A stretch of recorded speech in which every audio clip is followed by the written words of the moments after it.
Yo, what's going on YouTube? Year One Blink here, back with another new Destiny 2 video. Today, we're looking at the TWAB and this week at Bungie. Alright, this week at Bungie's June 30th, 2022. This week at Bungie, we are getting ready for Grandmaster Nightfalls. This season has been flying by. We hope that you can find moments of peace in this world this week. Sorry about that. And do not forget, we have a bunch of mental health resources here, just in case things are getting too heavy. Tune for those weapons. First up, we won't talk a little bit about the mid-season weapons preview. Today we are talking about a few changes coming to some of our weapons, exotics, and airborne effectiveness as well. We may have some opportunities in the near future to answer more questions, so we do ask that you continue to keep us updated on your thoughts and ideas over the social forums. So without further ado, here is our lead designer, Chris Proctor. Good day, Chris Proctor here. We spent a lot of playtest time in Season 18 and decided to bring some of the changes into an earlier release. We expect these changes to shift the PvP meta a little for the month or so before Season 18 launches, and we have another set of changes coming, then smaller of course since we moved some of them to Solstice. Buffs. Airborne effectiveness. Improved baseline airborne accuracy and aim assist for all primary weapons. Added a static airborne effectiveness buff to some existing perks. Raised base airborne effectiveness stat on several exotic weapons. Turned up some underperforming primary weapon subfamilies in PvP. Increased pellet shotgun damage in PvE. Increased ammo per special brick for Glaive's Forerunner and Ariana's Vow in PvP. Linear fusion rifles no longer receive increased flinch in PvE. We still receive increased flinch in PvP. Turn down some overperforming exotics in PvP. So these are the nerfs. We are cautious on making the weapons too easy to use while airborne at 17 launch. Preferring to take some time to evaluate, then buff accordingly rather than having to nerf. We've seen this play out the game for several weeks, and now we're confident that we can safely, significantly decrease the airborne accuracy and aim assist penalties on primary weapons. So they were just testing us for these past 2 weeks. Reduced airborne penalties from all primary weapons will be.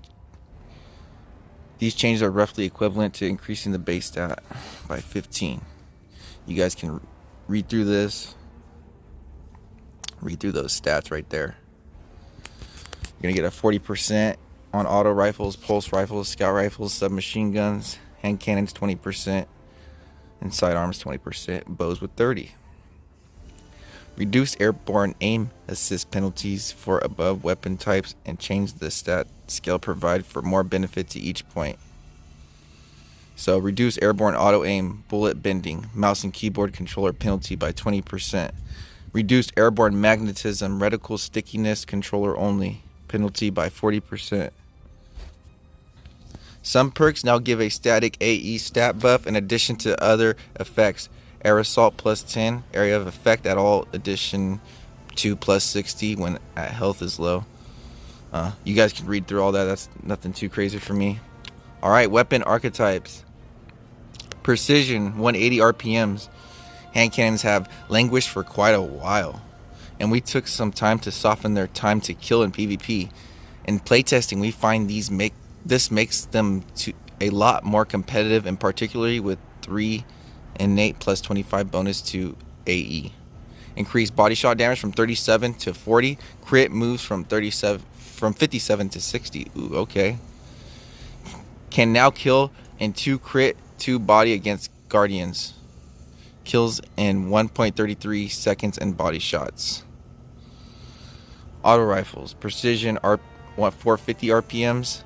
Auto rifles have fallen behind other AR subfamilies partly because they are more reliant on hitting a higher proportion of crits to each of their optimal time to kill. Increased body shot damage from 19 to 20. Precision multiplier moves from 1.6 to 1.5. Crit damage stays at the same at 30. Scout rifles. While we don't want scout rifles to be effective to be too effective. We generally don't like long-range weapons to compete with short-range weapons for the ease of use of time. There's some room to make scout rifles a little bit better in PvP and add some primary weapon competition to snipers and longer ranges and all that stuff. There you guys go. Precision. Increased body damage from 34 to 38. Crit moves from 54.4 to 60.8. Can 2 crit 2 body against 197 health plus shields or lower. Kills in 1.33 seconds, and body shots against 190 HP or lower. 1.67 seconds against higher resilience. High impact, 150 RPMs. Increased body damage from 38.2 to 42. 69.9 to 73. The crits will be increased. Can 2 crit 1 body against 189 HP or lower. Kills in 160 and body shots. 1.60 seconds. Shotguns. Pellet shotguns felt like they could use some love in PvE. Increased pellet shotgun PvE damage from 10% to 25%. Linear fusion rifles. The flinch increase on linear fusion rifles are fairly effective, but since it was global, it hurt their usability in PvE. We've made a change that applies the flinch to damage coming from all players instead. Glaives, you guys can read through this. I'm not too much into glaives, but check it out, guys. That's all on you. Just pause the video if you guys need to. Alright, we're going into some exotics, finally. Lawrence Driver is still oppressive to play against, and we wanted to address it this more thoroughly. Reduced aim assist from stat 32 to 22. Reduced suction against players. Remove the universal ×2 flinch nerf from previous change. Since we've changed flinch on all fusions, this change applies to Arbalest too.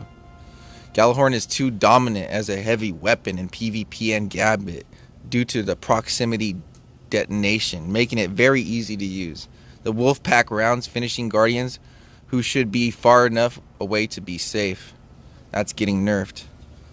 Primary rocket no longer has proximity detonation. Wolfpack rounds now deal half damage to players.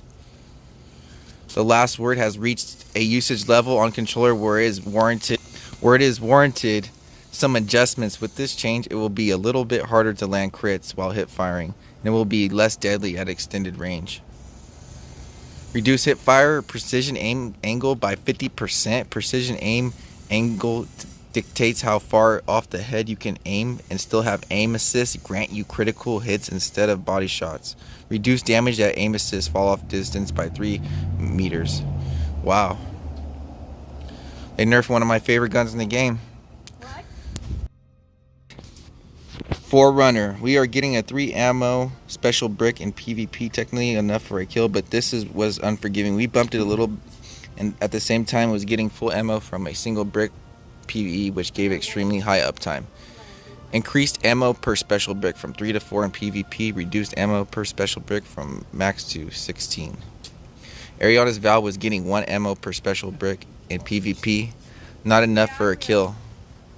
Increased ammo per special brick. 1 to 2 in PvP. We're evaluating some airborne effectiveness stat.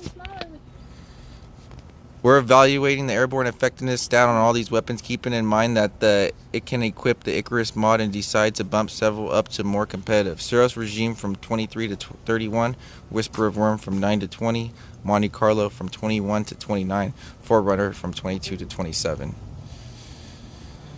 And Prime Game Mic Drop. Some of you remember back in the day, early Destiny 1, where we could only swap out one of your emotes and remain the same. Now Destiny 2, we get to have all emotes at once.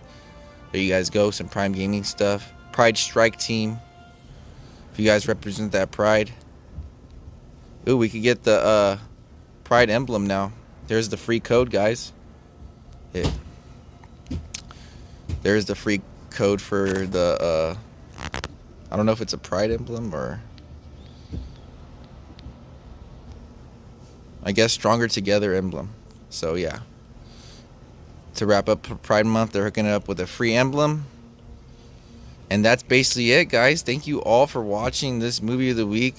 Last Word got nerfed. Lawrence Driver got nerfed.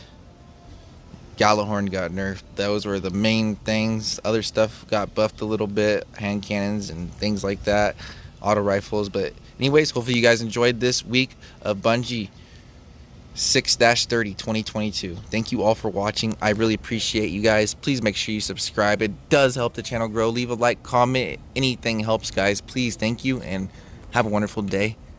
See you guys in the next video.